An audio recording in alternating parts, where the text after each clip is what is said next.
Miss হবে না আপনার পছন্দের টিভি শো। দেখুন জি5 অ্যাপে একদম ফ্রি।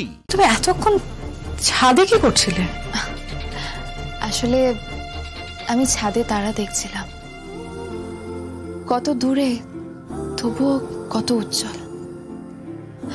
আসলে আমি না রাতের আকাশ দেখতে খুব ভালোবাসি। মানে আকাশে শত শত তারা চলচল করছে, তার মাঝখানে চাঁদ। আহা, কি সুন্দর দৃশ্য। আমার খুব ভালো লাগে। বাবা, তুমি তো ভীষণ রোমান্টিক। তোমার বর নিশ্চয়ই খুব লাকি যে এরকম একটা রোমান্টিক বউ পেয়েছে।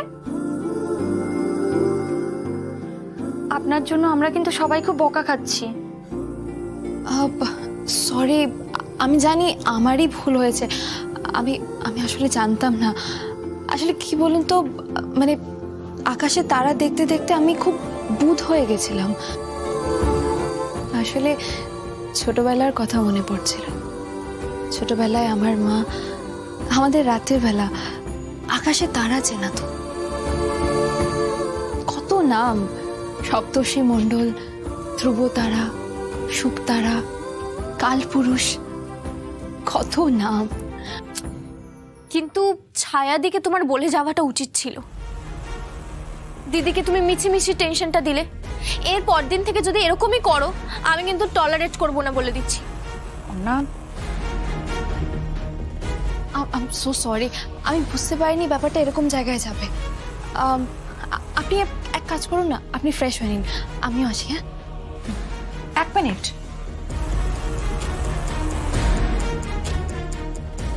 ছায়া, তুমি এসো। Okay madam.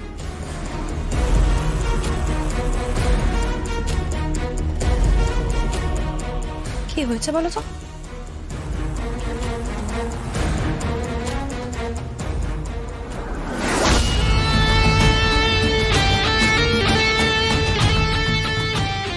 কাটলো কি করে?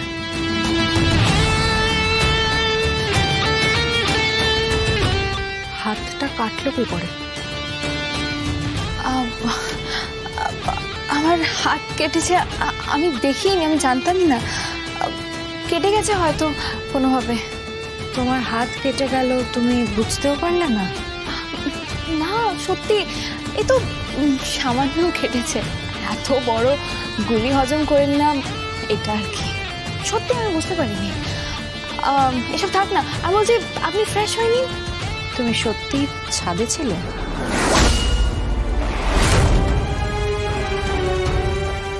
হ্যাঁ, আমি সত্যি ছাদেই ছিলাম। আমি মিথ্যা কথা বলছি না, আপনি বিশ্বাস করুন। করলাম বিশ্বাস।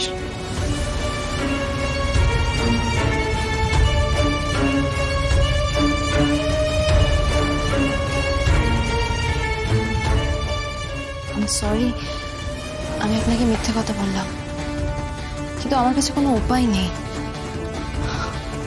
সবে একজনকে শাস্তি দিলাম, এখন অনেক কাজ বাকি আছে, অনেককে শাস্তি দেওয়া বাকি আছে।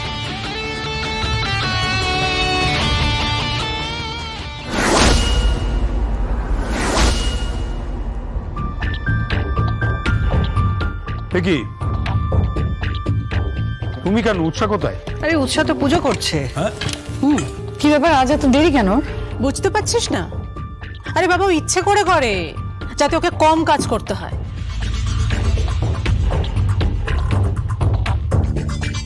আর কদিন এসব করে আর কি হবে? ওর ঠাকুরও আর কিছু করতে পারবে না। এ বাড়ি থেকে চলে যাওয়াটা ওর নিশ্চিত হয়ে গেছে। রব আর ওকে রাখবে না। এখন এসব কথা থাক না। সকাল সকাল এসব কথা একদম ভালো লাগছে না আমার।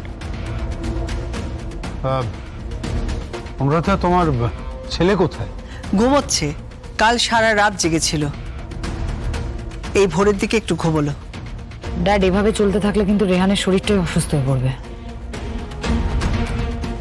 সেটার ছেলেটা বুঝছে কোথায় বলো?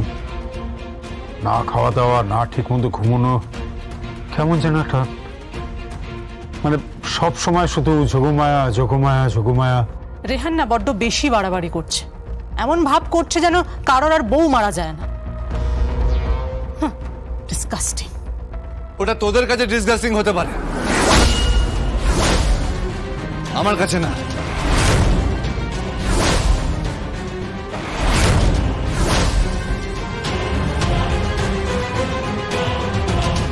কারণ যোগমায়া আমার স্ত্রী। অগ্নি সাক্ষী রেখে তাকে বিয়ে করেছি, মন্ত্র উচ্চারণ করেছি একসাথে, আর কথা দিয়েছিলাম 7 জন্ম একসাথে থাকবো, কিন্তু সেটা হলো না। আর যাদের জন্য এরকম হলো কেউ পাঠাবে না, কেউ না। রেহান, রেহান তুই শান্ত হ, মাথা গরম করিস। তুমি এখনো বলছো? এখনো বলবে মাথা গরম করবো না? এরা কারা? এদের কোনো মনুষ্যত্ব বোধ আছে? একটা জল জ্যান্ত মেয়ে উধাও হয়ে গেল, তাকে মেরে ফেলা হলো মা। সেই বাড়ির বউ ছিল, এই চ্যাটার্জি পরিবারের বউ ছিল, আর এই পরিবারের লোকেরা এই কথা বলছে। দেখ রেহান, আমি একটা কথা বলি, যে চলে গেছে সে তো গেছে, সে তো আর ফিরে আসবে না। যে আছে তাকে তো ঠিক থাকতে হবে। এক্স্যাক্টলি এক্স্যাক্টলি রেহান, আমি জানি সব। আমি জানি যে তুমি যোগমায়াকে খুব ভালোবাসতে। এক্সকিউজ মি, ভালোবাসতাম না, ভালোবাসি। আর যোগমায়াকে সারা জীবন ভালোবেসে যাব। হ্যাঁ, সে তো বাসবি, ওকে তো ভালোবাসবি, কিন্তু তুই নিজের চেহারাটার দিকে একবার দেখ। আয়নায় নিজেকে একবার দেখেছিস কি অবস্থা হয়েছে তোর চেহারাটা? দাঁড়িয়েছি, আয়নার সামনে দাঁড়িয়েছি, কিন্তু নিজেকে দেখতে পাইনি। দেখতে পেয়েছি যোগমায়াকে। যোগমায়া আমাকে বলছে ওদেরকে শাস্তি দিন, ওদেরকে শাস্তি দিন।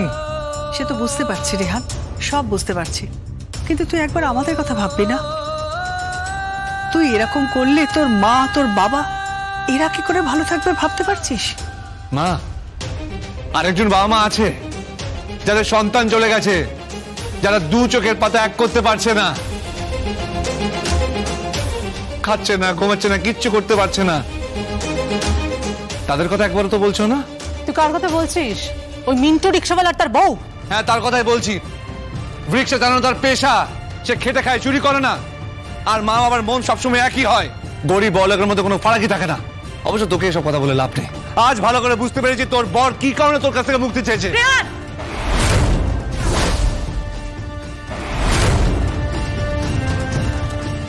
শান্তনি, বিহেভ ইয়োরসেলফ।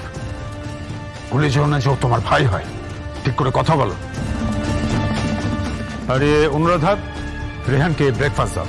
রেহান বসো। না, আমি খাবো না। খিদে পেলে আমি বাইরে থেকে ঘুগনি পাউরুটি খেয়ে নেবো। এসব বড়লোকি ব্রেকফাস্ট আমি খাবো না। আমি এখন কোর্টে যাচ্ছি। May I coming?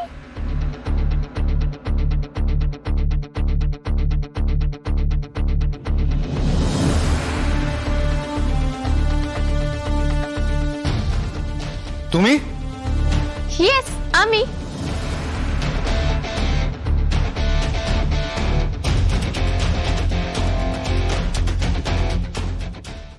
ZEE5 download করুন আর সব এপিসোড দেখুন একদম ফ্রি।